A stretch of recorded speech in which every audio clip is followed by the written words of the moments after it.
السلام عليكم ورحمة الله وبركاته. إن الحمد لله نحمده ونستعينه ونستغفره ونعوذ بالله من شرور أنفسنا ومن سيئات أعمالنا. من يهده الله فلا مضل له ومن يضلل فلا هادي له.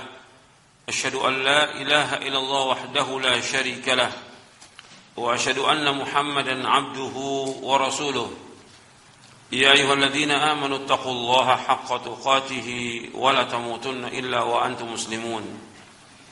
يا أيها الناس اتقوا ربكم الذي خلقكم من نفس واحدة وخلق منها زوجها وبث منهما رجالا كثيرا ونساء واتقوا الله الذي تساءلون به والأرحام إن الله كان عليكم رقيبا.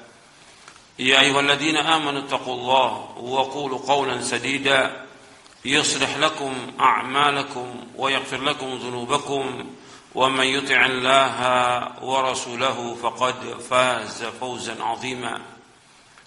أما بعد فإن أصدق الحديث كتاب الله وخير الهدي هدي محمد صلى الله عليه وعلى آله وسلم وشر الأمور محدثاتها وكل محدثة بدعة وكل بدعة ضلالة وكل ضلالة في النار. Ayolah ikhwah, a'azakumullah, kepada seluruh jamaah yang hadir di masjid ini yang mudah-mudahan dirahmati oleh Allah Ta'ala. Alhamdulillah, kita bersyukur kepada Allah SWT atas segala nikmat yang Allah karuniakan kepada kita, nikmat Islam, nikmat iman, nikmat sehat, nikmat afiat, nikmat dijauhkan oleh Allah dari berbagai macam malapetaka. Dan kita bersyukur kepada Allah Ta'ala diberikan oleh Allah Ta'ala hidayah di atas Islam dan Sunnah. Kita bersyukur kepada Allah Ta'ala diberikan hidayah untuk selalu dan senantiasa menuntut ilmu syar'i. Ikhwan fiddin, azakumullah, kita akan lanjutkan pada hari ini kajian dari kitab Syarah Akidah Ahlus Sunnah wal Jamaah. Kita baru masuk poin yang pertama dari Syarah Akidah Ahlus Sunnah wal Jamaah.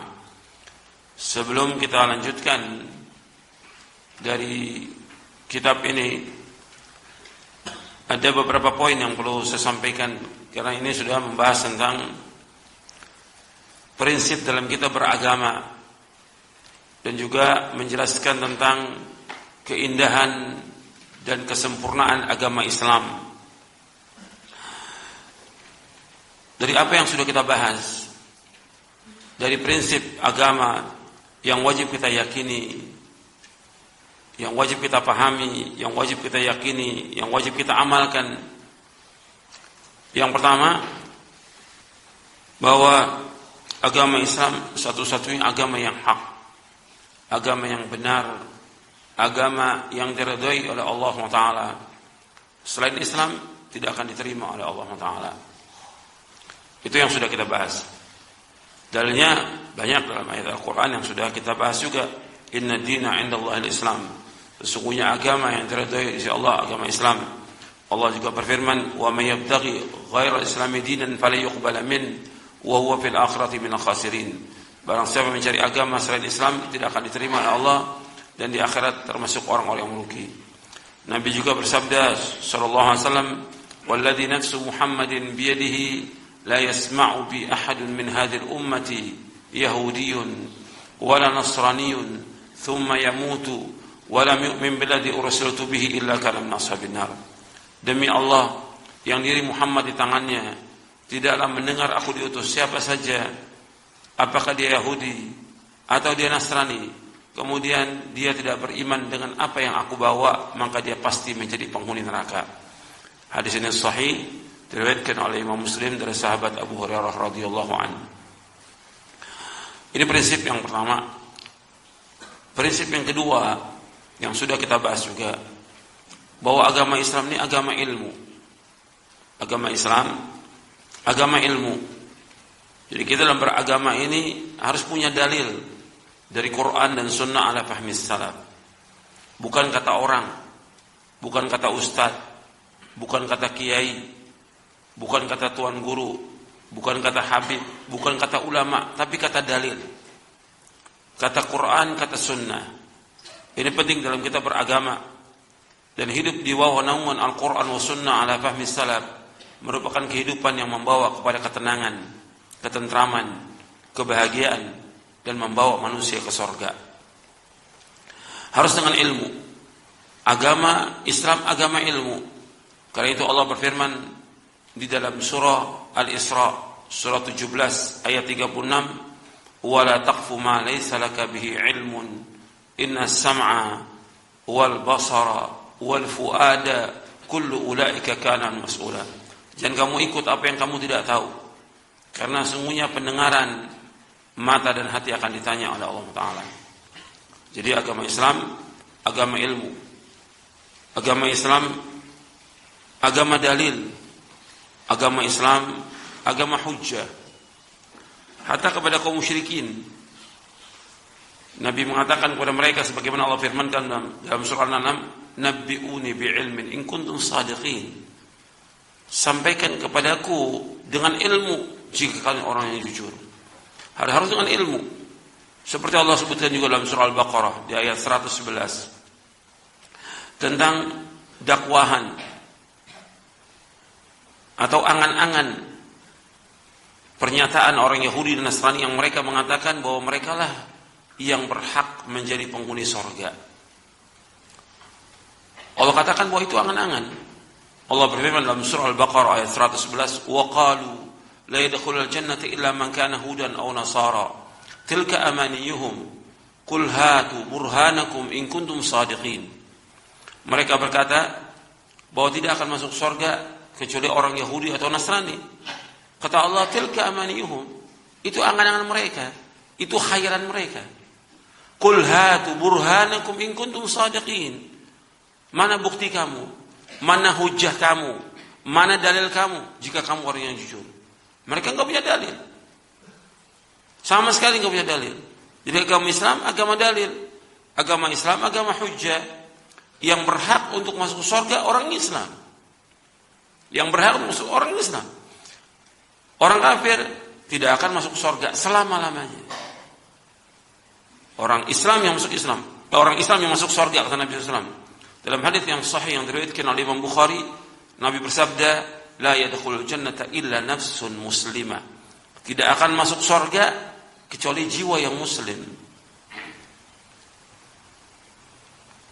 Yang saya tekankan di sini berkaitan dengan ilmu. Allah menyuruh Nabi Muhammad sallallahu alaihi wasallam untuk mengatakan kepada orang Yahudi dan Nasrani yang mengatakan dirinya masuk surga, mana bukti kamu, mana hujah kamu, mana dalil kamu? Jadi agama Islam agama dalil, agama Islam agama hujjah. Jadi nggak boleh kita ikut dalam beragama ini sembarangan. Apa kata orang, apa kata banyaknya orang, apa kata ustadz, nggak boleh. Agama Islam agama dalil. Ini prinsip yang kedua, wajib kita yakini dengan seyakin-yakinnya. Prinsip yang ketiga yang juga sudah kita bahas, bahwa kita dalam beragama ini kita harus berpegang teguh kepada Quran, Sunnah menurut pemahaman para sahabat. Karena kita wajib mengikuti para sahabat. Dan ini merupakan jalan menuju surga. Yang memerintahkan kita untuk memahami atau kita beragama menurut cara beragamanya para sahabat adalah Allah dalam Al-Quran. Dan juga Rasulullah Sallallahu Alaihi Wasallam. Dan saya sudah bawakan dalil-dalilnya kenapa kita wajib mengikuti manhaj salaf. Di antara sekian banyak dalil, satu ayat yang saya bacakan, Allah berfirman dalam surah An-Nisa di ayat 115, Allah berfirman, "Wa may yushaqiqir rasula min ba'di ma tabayyana lahul huda wa yattabi' ghayra sabilil mu'minin nuwallihi ma tawalla wa nuslihi jahannam wa sa'at masira." Barang siapa yang menentang Rasul sesudah jelas baginya petunjuk dan mengikuti jalan selain jalan kaum mukminin, kami akan palingkan kemana dia berpaling. Dan kami akan masukkan dia ke neraka jahanam, dan jahanam itu sejelek-jelek tempat kembali. Itu prinsip yang sudah kita bahas. Kemudian prinsip yang lain lagi yang harus kita fahami, kita yakini dan kita amalkan, yaitu prinsip yang keempat, bahwa agama Islam agama yang sempurna. Sempurna semuanya agama Islam ini. Enggak perlu ditambah dan tidak boleh lagi ditambah dan tidak boleh dikurangi. Sudah sempurna.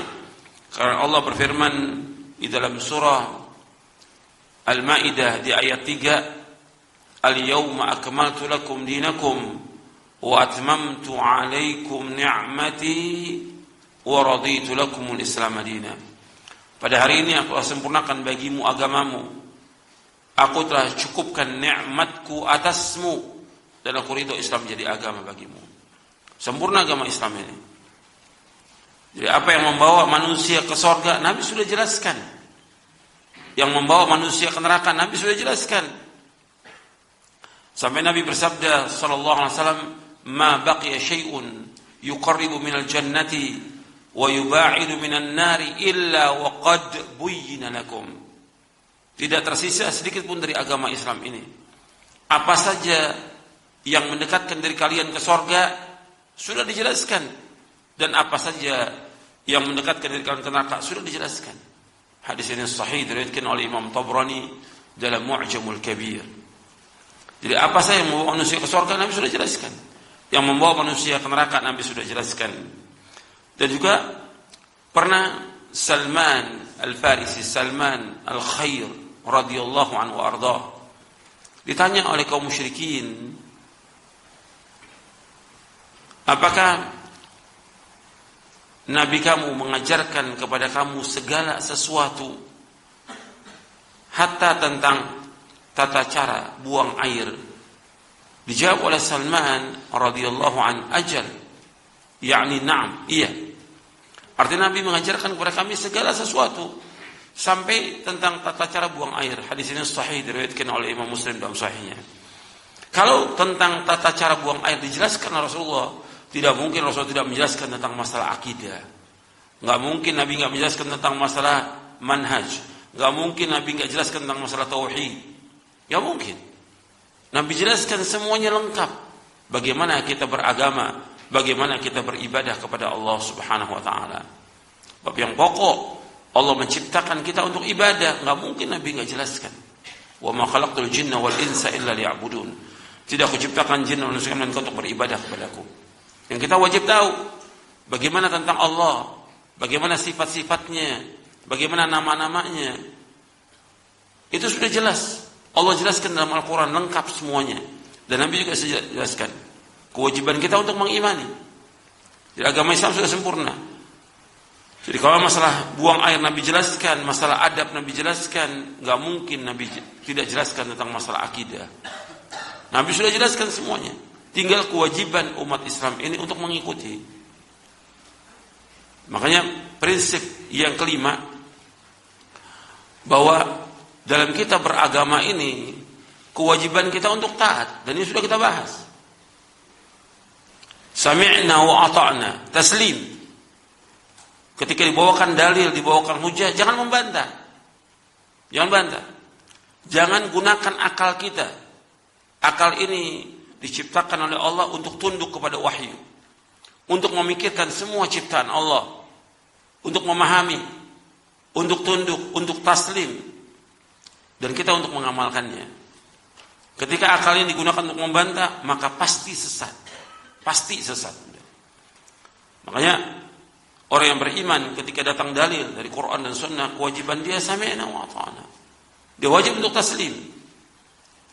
Karena ini penting dalam kita beragama ini, kewajiban kita untuk taat, bukan untuk membantah. Bukan untuk ya kita pikirkan dulu lah dalilnya, tidak. Sami'na wa ata'na. Makanya Allah sebutkan dalam surah An-Nisa di ayat 59, ya ayyuhalladzina amanu athi'ullaha wa athi'ur rasula wa ulil amri minkum. Wahai orang beriman, taatlah kepada Allah, taatlah kepada Rasul dan ulil amri dari kalian. Allah juga berfirman dalam surah An-Nisa ayat 65, "Fala wa rabbika la yu'minuna hatta yuhakkimuka fima shajara bainahum, thumma la yajidu fi anfusihim harajan mimma qadaita wa yusallimu taslima." Demi Rabbmu, mereka tidak dikatakan beriman sampai mereka menjadikan kamu Muhammad sebagai hakim terhadap apa-apa yang mereka perselisihkan di antara mereka. Kemudian mereka tidak dapat dalam hati mereka rasa haraj, rasa sempit terhadap apa yang kau putuskan, dan mereka tunduk dengan setunduk-tunduknya. Jadi kewajiban orang yang beriman untuk tunduk kepada dalil Quran dan Sunnah. Sami'na wa ata'na. Makanya orang yang beriman seperti Allah sebutkan dalam surah An-Nur, innama kana qaulal mu'minina idza du'u ila Allah wa rasul yahkuma bainahum yaqulu sami'na wa ata'na wa ulaika humul muflihun. Dalam surah An-Nur ayat 51. Sesungguhnya ucapan orang beriman apabila diajak kepada Allah dan Rasulnya, mereka ucapannya sami'na wa ata'na, dan mereka lah orang-orang yang menang, mereka orang yang beruntung. Yang penting dalam kita beragama, kalau sudah dibawakan dalil, keterangan, kewajiban kita sami'na wa ata'na. Itu diantara prinsip yang sudah kita bahas. Sekarang kita lanjutkan. Dari syarah akidah Ahlussunnah wal Jamaah, kita masih syarah yang pertama, yaitu poin yang pertama dari syarah akidah Ahlussunnah wal Jamaah. Itu agama Islam adalah agama yang hak, yang benar, yang dibawa Nabi Muhammad SAW. Kita sampai ke halaman 125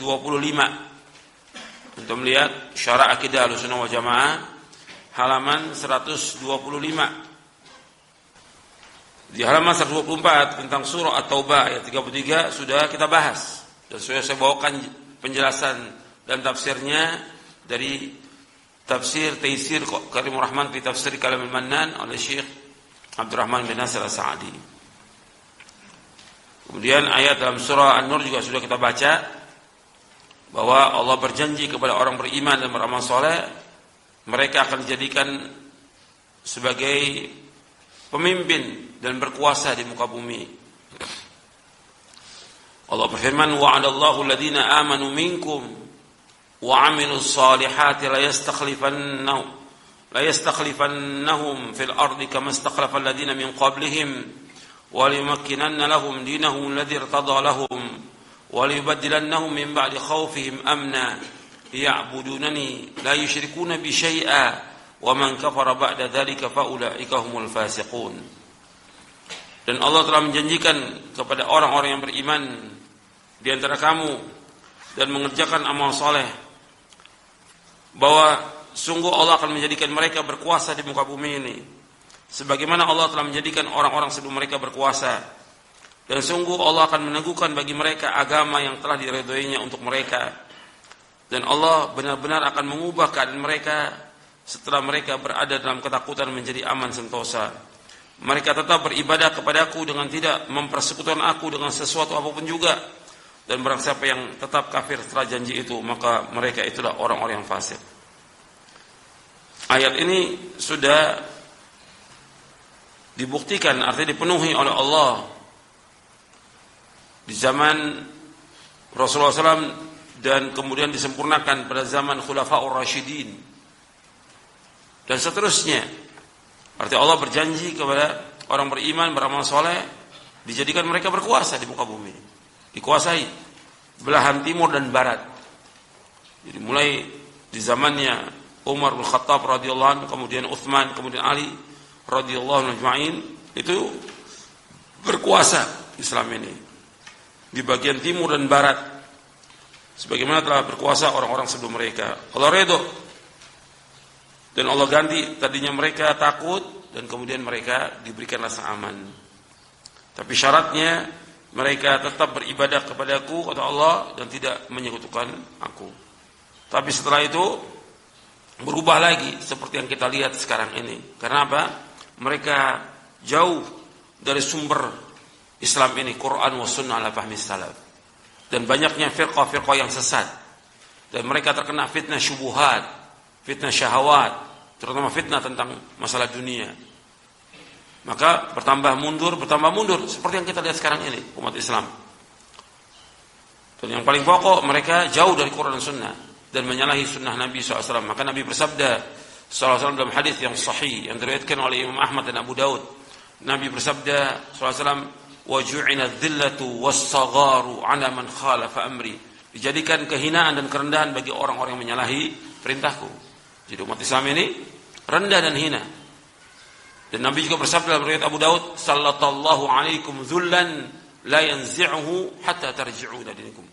Allah telah menguasakan kehinaan kepada kalian sampai kalian kembali kepada agama kalian. Di umat Islam yang ada sekarang ini hina. Kalau mereka mau dimuliakan lagi oleh Allah Taala, ya kalau kembali kepada Quran, kembali kepada Sunnah, kembali kepada cara beragamanya para sahabat radhiyallahu majma'in. Maka ini yang kita dakwahkan. Dan terus menerus kita dakwakan agar umat Islam kembali kepada Quran dan Sunnah ala fahmi salaf. Dakwah ini merupakan dakwah yang diberkahi oleh Allah Subhanahu wa taala. Sekarang kita lanjutkan. Islam adalah agama yang sempurna dalam akidah dan syariat. Di antara bentuk kesempurnaan agama Islam dan juga keindahannya, yang pertama, Islam memerintahkan untuk bertauhid dan melarang perbuatan syirik. Ini juga termasuk prinsip dalam agama Islam ini, bahwa Islam memerintahkan untuk bertauhid dan melarang perbuatan syirik. Jadi agama Islam agama tauhid. Agama Islam agama tauhid. Kalau kita ingat agama Islam ini agama tauhid. Dan nabi-nabi dan rasul-rasul alaihi wassalatu wassalam, mereka diperintahkan oleh Allah untuk mendakwakan dakwah tauhid. Semua nabi, semua rasul. Allah sebutkan di dalam surah An-Nahl surah 16 ayat 36, Allah berfirman, "Wa laqad ba'atsna fi kulli ummatin rasulan an i'budullaha wajtanibut taghut, faminhum man hadallahu wa minhum man haqqat 'alaihi ad-dhalalah." Fasiru fil ardi fanzuru kaifa kana aqibatul mukadzibin. Dan sungguh kami telah utus pada setiap umat seorang rasul. Setiap rasul dakwanya an ya'budullah wa yajtanibut taghut. Dalam beribadah kepada Allah dan jauhkan taghut. Di antara mereka ada yang Allah tunjuki, di antara mereka ada yang tetap dalam kesesatan, maka berjalanlah di muka bumi dan perhatikanlah bagaimana kesudahan orang-orang yang mendustakan para rasul. Artinya nabi-nabi dan rasul-rasul alaihi wassalam semua dakwanya dakwah tauhid. Semua dakwanya dakwah. Dari awal saya sudah jelaskan bahwa agama Islam agama tauhid. Sampai bagian akhir juga di buku ini juga saya jelaskan bahwa para dai wajib mendakwakan dakwah tauhid dan melarang umat dari berbuat syirik. Sebab ini asas Islam. Ini asasnya tauhid dan ini merupakan keindahan dari agama ini. Makanya para nabi dan para rasul semuanya mendakwakan dakwah tauhid. Kalau antum lihat dalam surah Al-A'raf, di surah yang ke-7, Allah menyebutkan dari awal nabi, awal rasul, yaitu Nabi Nuh alaihi salatu wassalam. Antum lihat di ayat 59. Surah Al-A'raf ayat 59. Laqad arsalna Nuhan ila qaumihi faqala ya qaumi i'budullaha ma lakum min ilahin ghairuh inni akhafu 'alaikum 'adzab yaumin 'adzim. Sungguh kami telah utus Nuh kepada kaumnya. Maka Nuh berkata, "Wahai kaumku, beribadahlah kepada Allah, tidak ada ilah yang lain melainkan hanya Allah. Sesungguhnya aku takut atas kalian azab pada hari yang besar." Itu azab di hari kiamat. Artinya Nabi Nuh alaihissalam mendakwakan kepada kaumnya agar beribadah hanya kepada Allah saja, mentauhidkan Allah, menjauhkan syirik. Setelah itu Nabi Nuh alaihissalam mengancam mereka, artinya kalau kalian tidak beribadah kepada Allah, tidak mentauhidkan Allah, tetap kalian beribadah kepada yang lain, kepada selain Allah, kalian menyekutukan Allah, maka aku takut atas kalian azab yang pedih. Artinya kepada orang kafir aja diancam dengan azab. Makanya para nabi dan rasul itu mereka basyir dan nadhir. Semua nabi dan rasul basyir, memberikan kabar gembira, dan nadhir, mengancam. Dan awal dakwah Nabi SAW disuruh oleh Allah mengancam. Wa anzir ashiratakal aqrabin, ancamlah keluarga yang terdekat. Sebab manusia ini harus diancam. Harus diancam. Maka diingatkan kalau seandainya mereka tidak mau mengikuti dakwah tauhid, maka mereka akan mendapatkan azab dari Allah. Jadi ada ancaman. Kalau pada orang kafir ada ancaman, apalagi kepada orang Islam. Dan semua nabi seterusnya nanti Anda bisa lihat mendakwakan dakwah tauhid. Dan ini asas dari agama Islam dan nanti akan kita bahas lagi. Yang kedua, Islam memerintahkan untuk berbuat jujur dan melarang berkata dan bersikap bohong. Di antara kesempurnaan dan keindahan agama Islam ini, bahwa Islam memerintahkan untuk berbuat jujur dan melarang berkata dan bersikap bohong. Jadi kejujuran penting dalam kita beragama. Sebab orang munafik itu agamanya mereka dibangun di atas kedustaan dan riya. Orang munafik dia asasnya dibangun di atas dua. Yang pertama kebohongan, yang kedua riya. Dan Allah menyebutkan bahwa orang-orang munafik lakadzibun, mereka adalah orang-orang yang dusta. Makanya Islam melarang untuk dusta, harus jujur. Para nabi dan rasul semuanya orang yang jujur. Hatta Nabi Muhammad SAW nggak pernah bohong seumur hidupnya. Dan mulai kecil nggak pernah bohong. Dan ini penting dalam kita beragama. Indahnya agama Islam itu jujur. Dan surga itu disediakan untuk orang-orang yang bertakwa, disediakan untuk orang-orang yang jujur. Makanya para nabi, para rasul semuanya jujur. Nggak ada yang bohong, nggak ada. Makanya Allah menyebutkan di dalam surah Maryam tentang Nabi Ibrahim alaihissalam, wadhkur fil kitab Ibrahim innahu kana siddiqan nabiyya. Dan ingatlah, baca dalam kitab bahwa tentang Nabi Ibrahim, bahwa beliau itu adalah orang yang jujur dan seorang nabi. Sama seperti Allah juga menyebutkan tentang Nabi Idris, wadhkur fil kitab Idris innahu kana siddiqan nabiyya. Dan jujur dan juga seorang nabi. Ketika Allah menyebutkan tentang Ismail, wadhkur fil kitab Ismail innahu kana sadiqal wa'di wa kana rasulan nabiyya. Dan ingatlah, bacalah dan ingatlah dalam kitab itu tentang Ismail, beliau adalah orang yang jujur dan beliau adalah seorang nabi.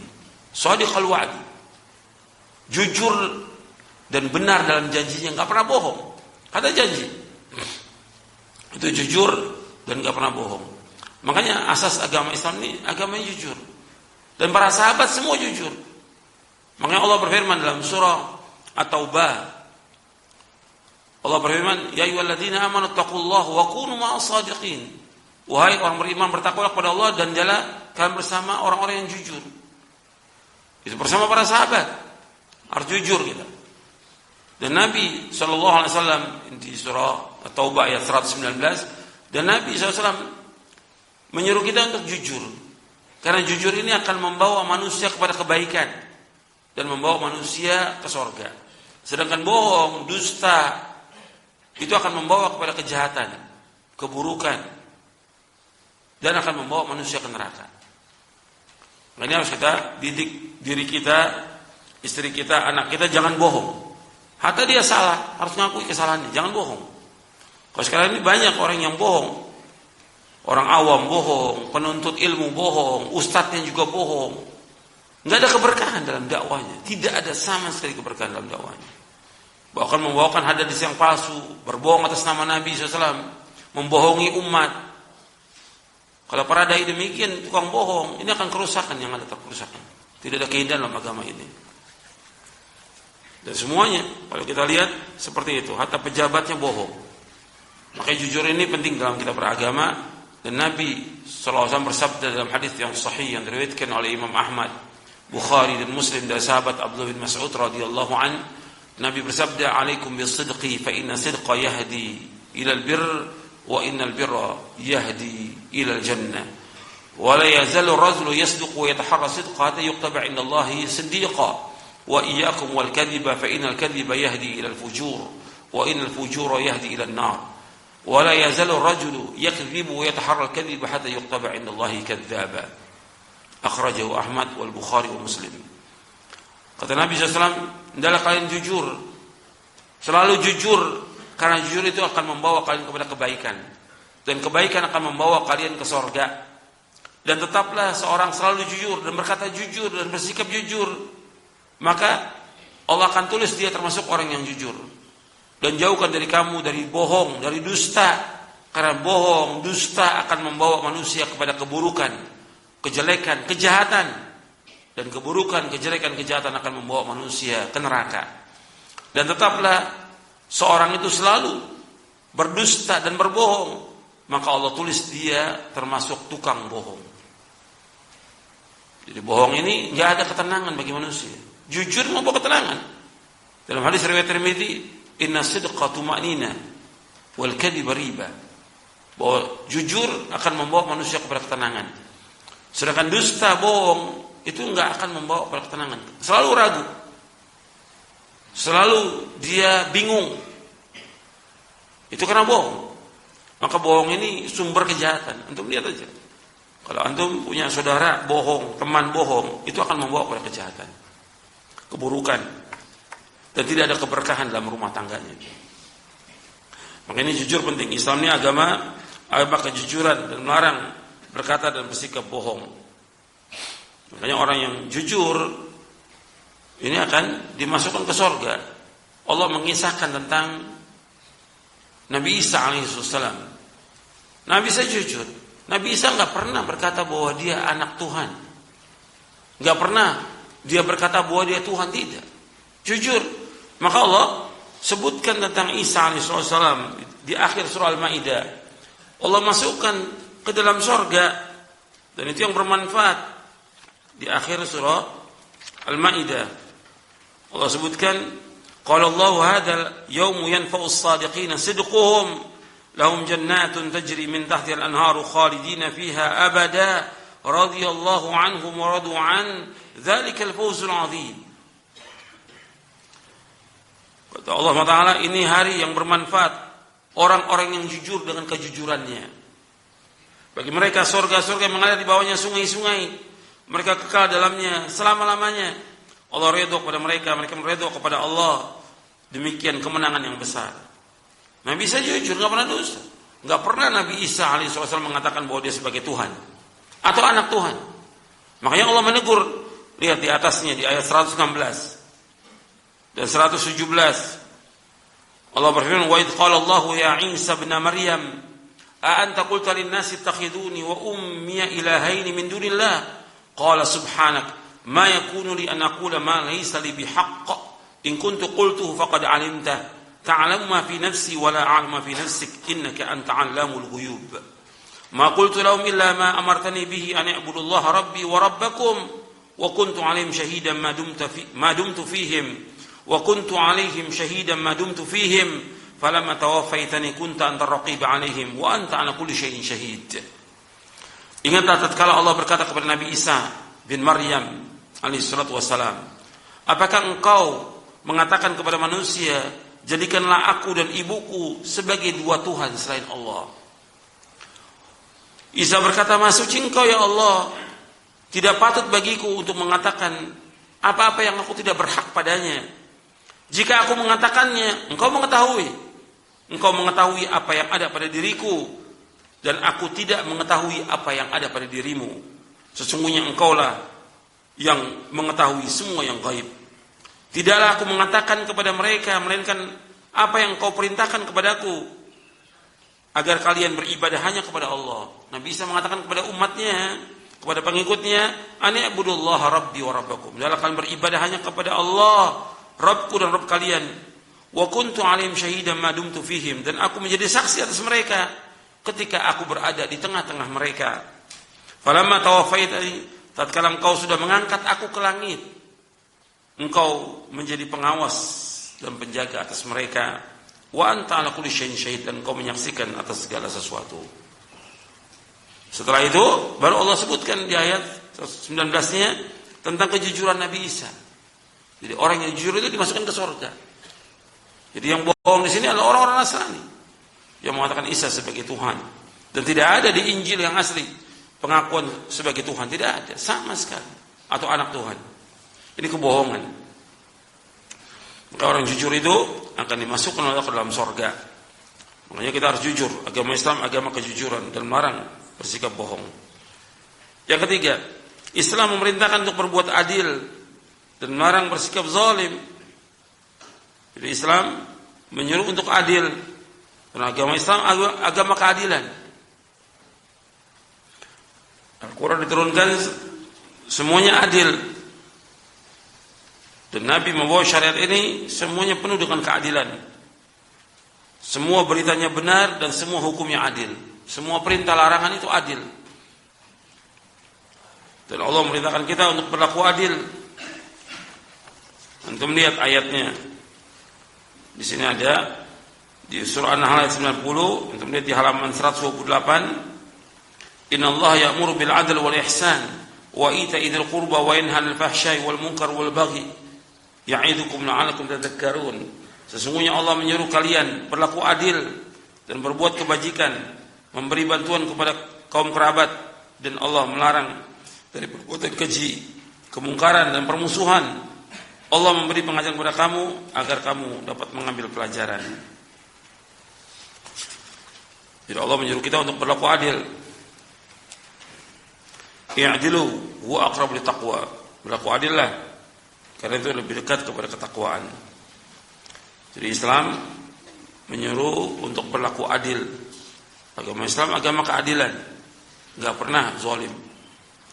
Makanya Allah sendiri dalam hadis qudsi mengatakan, ya ibadi inni haramtu zulma ala nafsi wa ja'altu bainakum muharraman fala tadzalamu. Wahai hamba-hambaku, sesungguhnya aku mengharamkan kezaliman atasku, maka jangan kalian berbuat zalim di antara kalian. Kezaliman hukumnya haram dalam Islam. Disuruh untuk berlaku adil. Dan seluruh syariat Islam semuanya adil. Semuanya. Terus ingat itu. Seluruh syariat Islam ini berkaitan dengan akidah, ibadah, akhlak, muamalah, hukum rumah tangga, hukum apa aja, semuanya adil. Semuanya adil. Jadi enggak ada yang kezaliman sama sekali. Enggak mungkin Allah menurunkan agama yang ada kezaliman padanya, enggak mungkin. Atau berkaitan dengan hukum qisas. Ini adil Allah. Orang yang membunuh dibalas bunuh. Begitu juga orang yang berzina harus didera. Ini adil.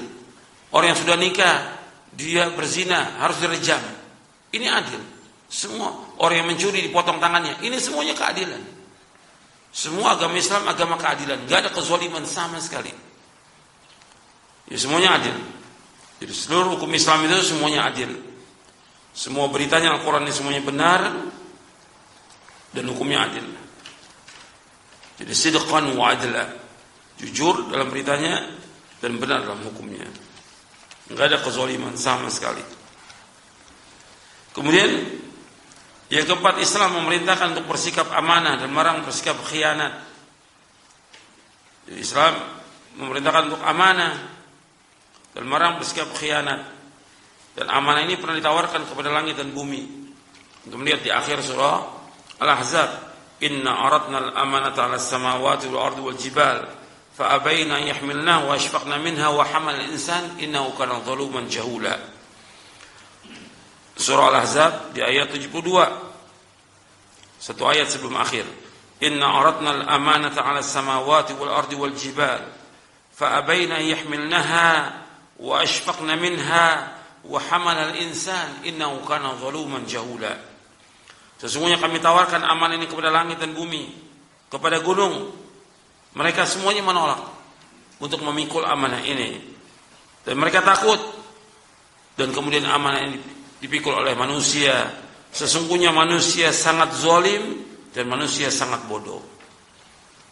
Ya, amanah tentang agama ini dipikul oleh manusia.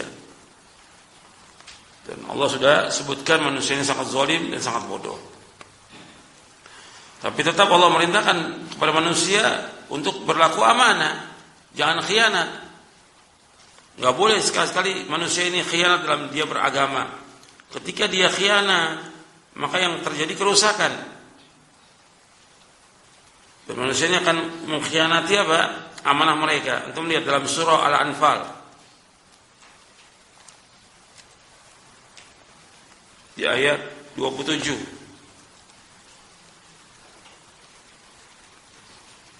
Allah berfirman, Ya ayyuhalladzina amanu la takhunu Allah war rasula wa takhunu amanatikum wa antum ta'lamun.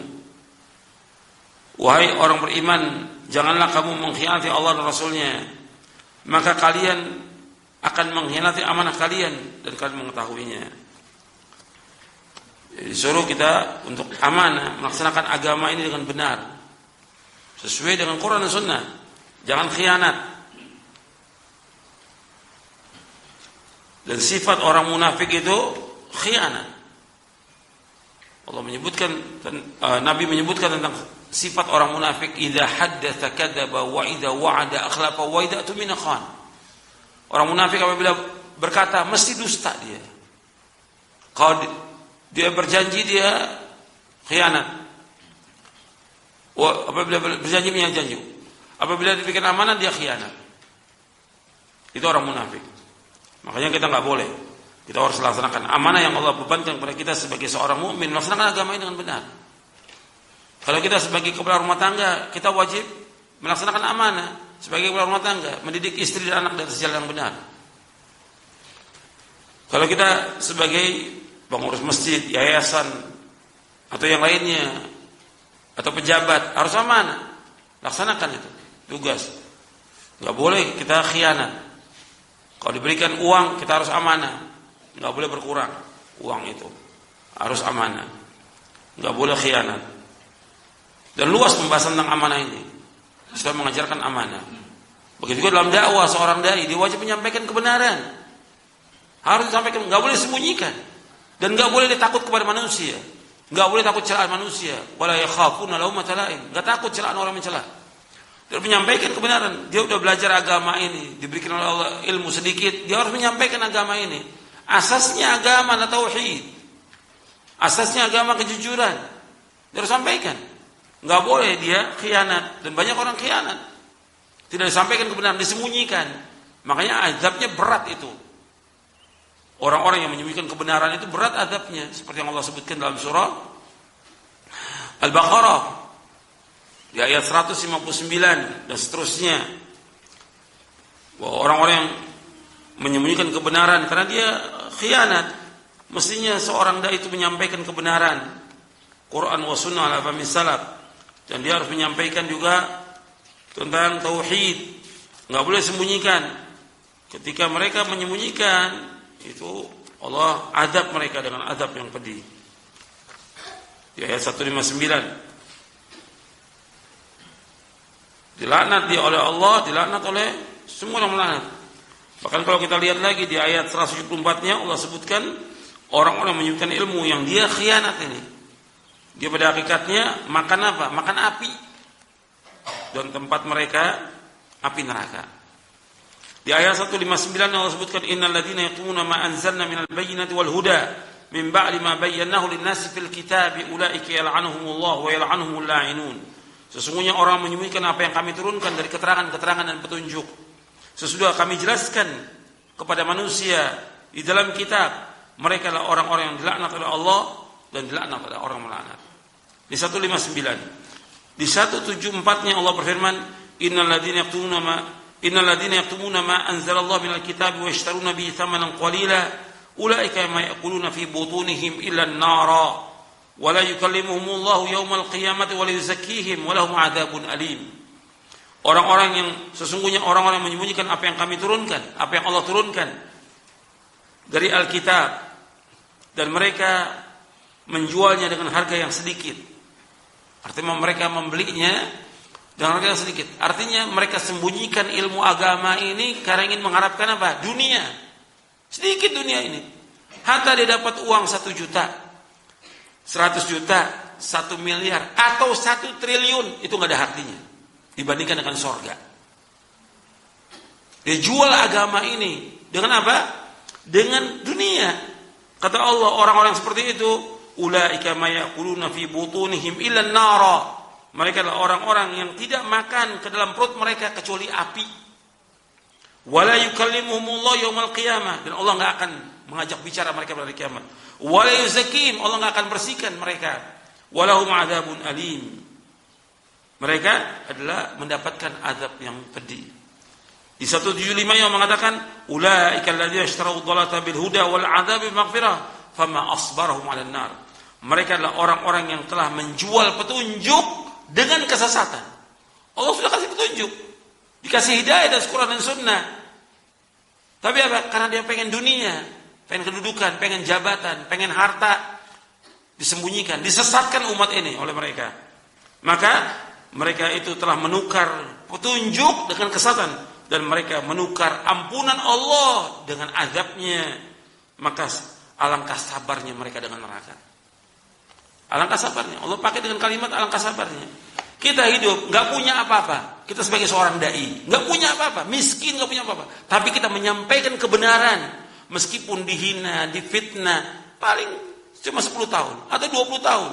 Sabar dengan kepahitan dunia, tapi akibatnya manis, yaitu surga. Tapi ketika dia nggak sabar dengan dunia ini, justru dia jual ayat-ayat Allah dengan harga yang sedikit. Dia sesatkan manusia, dia ambil dunia ini, maka Allah akan masukkan mereka ke dalam neraka jahanam. Maka Allah akan alangkah sabarnya mereka dengan neraka. Kenapa nggak sabar? Antum lihat contoh para sahabat, sabar hidupnya, susah, pahit hidupnya. Antum lihat Salman Al-Farisi, Abu Dzar Al-Ghifari, Abu Hurairah, Abu Darda, hidupnya miskin, tapi mereka bahagia hidupnya. Sabar dengan kehidupan dunia. Karena yang mereka cari adalah surga, bukan dunia. Ini penting untuk dipahamkan. Dan ini harus diulang-ulang pemahaman ini kepada seluruh kaum muslimin agar mereka paham tentang indahnya agama Islam. Harus kita amanah dan jangan khianat, apalagi sebagai seorang dai. Yang kelima, Islam merintahkan untuk menepati janji dan melarang ingkar janji. Islam ini memerintahkan untuk menepati janji dan melarang ingkar janji. Jadi Islam selalu menyuruh kita untuk menepati janji. Dan ini ciri orang beriman. Beda dengan munafik. Kalau munafik, kalau janji menyalahi janji. Karena Nabi sudah sebutkan salah satu hadis yang sahih, riwayat Muslim, orang munafik itu ayatul munafiqi thalathun idza haddatsa kadzaba wa idza wa'ada akhlafa wa idza tumina khan.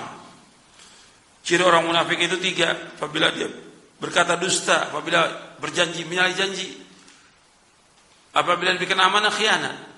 Orang Islam enggak boleh. Tadi saya sebutkan tentang kisahnya Nabi Ismail alaihi salatu wassalam. Wadhkur fil kitab Ismail innahu kana shadiqal wa'di wa kana rasulan nabiyya. Ingatlah dan bacalah dalam kitab tentang Nabi Ismail.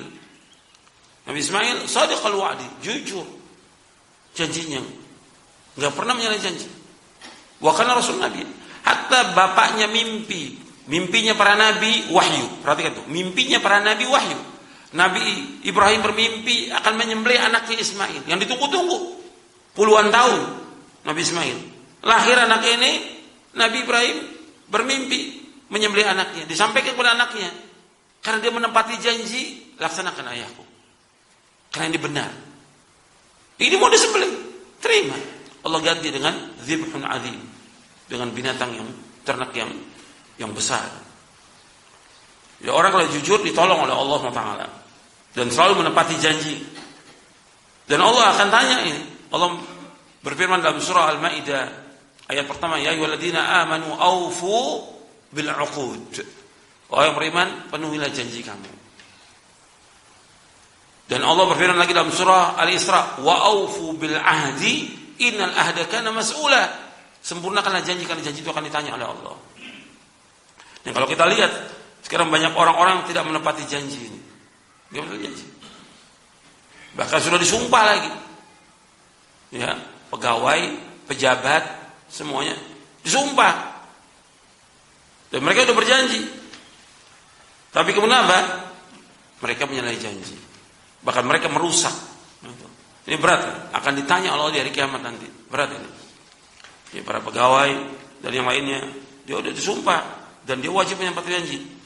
Dan gak boleh mengangkat janji. Tapi kenyataannya tidak. Justru mereka yang merusak. Dan ini berat hukumannya. Di dunia dia berat, di akhirat juga berat. Karena orang kalau berbuat dosa, itu dosa itu pengaruhnya luar biasa. kepada kehidupannya. Maka antum melihat orang-orang yang suka bohong, orang-orang yang khianat, orang-orang yang menyalahi janji, antum bisa lihat kehidupannya, rusak kehidupannya. Enggak ada ketenangan, enggak ada ketentraman, enggak ada kebahagiaan, tidak ada keberkahan hidupnya. Antum bisa lihat, apakah itu pribadi, apakah itu masyarakat, apakah itu pegawai, apakah itu pejabat, antum lihat kehidupannya. Kenapa? Mereka rata-rata semuanya menyalahi janji. Dan mereka khianat rata-rata. Sedangkan agama Islam, agama yang menganjurkan untuk menepati janji, melarang ingkar janji. Hatta kepada orang kafir. Antum lihat Rasulullah SAW, kata sulh Hudaybiyah, perjanjian Hudaybiyah, perjanjian orang kafir. Perjanjian itu menurut kasat mata dan pendengaran seolah-olah ini memenangkan kaum musyrikin. Tapi Rasulullah mendapatkan bimbingan wahyu dari Allah. Tidak, ini bermanfaat untuk Islam. Sulh Hudaybiyah. Poin-poinnya kalau antum baca, makanya Umar bertanya, apakah engkau seorang Rasul? Iya, Rasul. Dan Allah enggak akan menyalahi janjinya. Sampai seperti itu. Bayangkan, udah berangkat dari Madinah, mau umroh, dicegah. Sudah tinggal dikit lagi masuk Mekah, suruh pulang lagi. Yang perjanjian-perjanjian juga yang menyakiti kaum muslimin. Tapi Rasulullah melihat ini benar. Di antara perjanjian, kalau ada orang kafir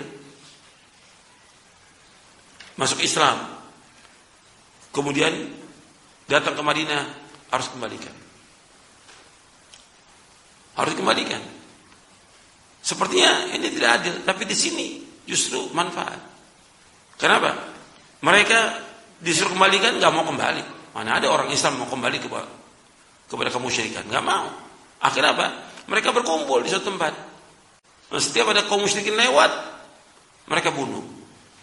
Akhirnya mereka sendiri bilang, sudah cukup dah perjanjiannya. Kalau Rasul sempurnakan janji, sempurnakan janji. Hatta kepada orang kafir, kita nggak boleh menyalahi janji. Dan ini Islam, agama yang indah. Kemudian yang keenam, Islam memerintahkan untuk berbakti kepada ibu bapak serta melarang durhaka pada kedua orang tua. Dan ini banyak ya ayat-ayat dan hadisnya. Nabi SAW memerintahkan untuk berbuat baik kepada kedua orang tua. Allah menyebutkan dalam Al-Quran dalam beberapa ayat. Dalam surah An-Nisa Allah sebutkan, wa'budullaha wa la tusyriku bihi syai'a wa bil walidaini ihsana. Beribadahkan kepada Allah dan janganlah kalian berbuat syirik dan berbuat baik kepada kedua orang tua. Beribadah kepada Allah, mentauhidkan Allah, jangan berbuat syirik dan jangan berbuat baik kepada kedua orang tua. Dalam surah An-Nisa ayat 36. Allah juga berfirman dalam surah Al-Isra di ayat 23 ayat 24, wa qada rabbuka alla ta'budu illa iyyahu wa bil walidayni ihsana imma yablughanna 'indaka al-kibara ahaduhuma aw kilahuma fala taqul lahumā uff wa la tanharhumā wa qul lahumā qawlan karīmā wahfid lahumā janaha adh-dhulli minar rahmah wa qur rabbirhamhumā kamā rabbayani shaghīrā. Wa berfirman dalam surah Al-Isra ayat 23 24, wa qada rabbuka alla ta'budu illa iyyahu wa bil walidayni ihsana. Allah telah mewajibkan tidak boleh kalian beribadah melainkan hanya kepada Allah saja, dan hendaklah kalian berbuat baik kepada kedua orang tua. Imma yablughanna 'indaka al-kibara ahaduhuma aw kilahuma, apabila kedua orang tua kamu atau salah satunya berada di sisi kamu dan dia sudah berumur lanjut, fala taqul lahumā uff, jangan katakan kepada keduanya perkataan wala tanharhuma, janganlah kalian menangking keduanya, jangan menghardik keduanya, wa qul lahumā qawlan karīmā, dan katakanlah kepada keduanya dengan perkataan yang mulia, wahfid lahumā janaha adh-dhulli minar rahmah, dan rendahkanlah dirimu dengan kasih sayang kepada keduanya, kepada kedua orang tua, wa qur rabbirhamhumā kamā rabbayani shaghīrā, dan katakanlah wahai Rabbku, sayangilah keduanya sebagaimana keduanya mendidik aku ketika aku masih kecil. Jadi seorang anak dia wajib berbakti kepada orang tuanya, wajib berbuat baik kepada orang tuanya. Enggak boleh mengatakan pada orang tua, enggak boleh. Mengatakan pada orang tua enggak boleh. Menengking enggak boleh, menghardik enggak boleh melawan. Enggak boleh kurang ajar sama orang tua. Ini dosanya sudah besar. dosa besar yang paling besar setelah syirik durhaka kepada orang tua. Maka dalam hadis Abu Bakar yang diriwayatkan oleh Imam Bukhari Muslim, ketika Nabi menyebutkan ala unabbiukum bi'aqbil kabair, maukah aku kabarkan kepada kalian tentang dosa besar yang paling besar? 3 kali Nabi sebutkan. Dijawab oleh sahabat mau. Yang pertama al-isyraku billah, menyekutukan Allah. Yang kedua uququl walidain, durhaka pada orang tua. Yang ketiga syahadatus zur wa qauluz zur, berkata dusta, bohong, dan juga menjadi saksi palsu. Itu dosa besar yang paling besar. Makanya ketika anak itu durhaka pada orang tuanya, nggak ada keberkahan hidupnya pada anaknya. Dan pasti hidupnya sulit, pasti udah sulit.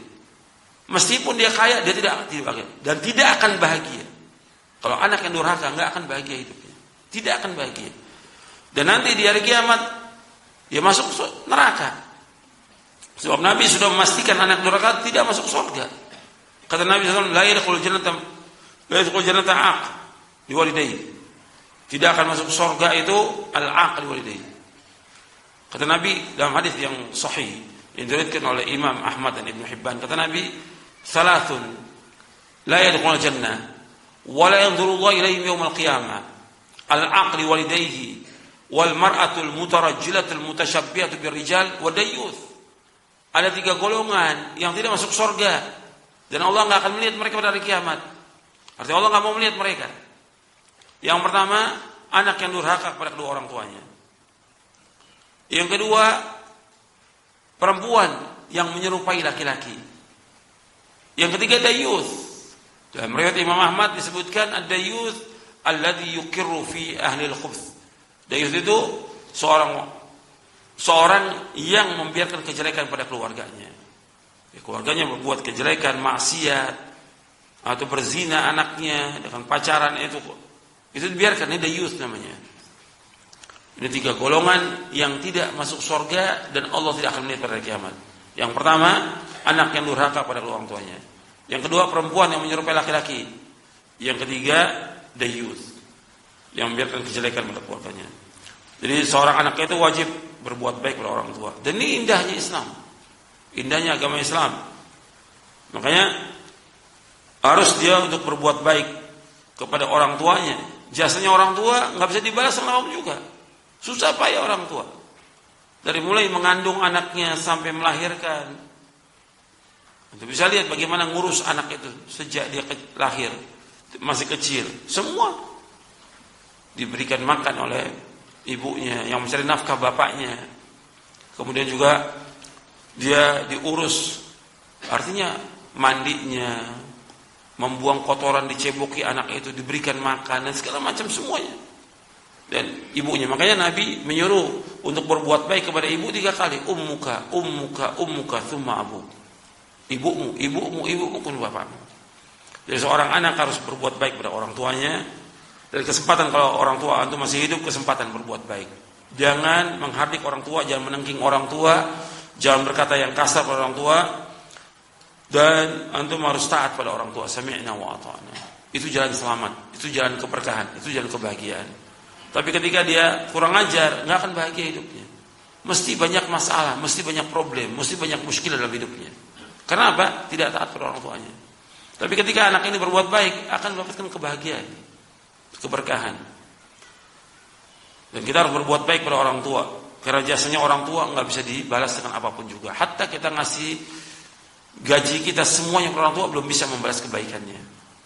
Makanya ketika ada seorang yang dia menggendong ibunya ketika tawaf, ketika sa'i, dan ketika melakukan ibadah haji, ditanya kepada seorang sahabat, apakah saya sudah membalas kebaikan ibu saya? Belum. Atau kamu melakukan semua kebaikan, belum bisa membalas kebaikan seorang ibu. Maka ini wajib kita untuk berbuat baik. Maka kajian-kajian kita itu selalu mengingatkan tentang berbuat baik kepada orang tua. Makanya mesti bersyukur para orang tua dengan kajian-kajian Al-Quran wa Sunnah ala fahmi salaf ini. Karena kajian ini mengajarkan kepada ibadah kepada Allah yang benar. Kajian ini mengajarkan bagaimana hubungan yang baik kepada orang tua, hubungan yang baik juga kepada Allah, mengajarkan hubungan yang baik kepada Allah dan mengajarkan hubungan baik kepada orang tua, mengajarkan hubungan baik kepada keluarga, sanak famili, tetangga dan yang lainnya. Ini justru dakwah salaf yang menunjukkan demikian.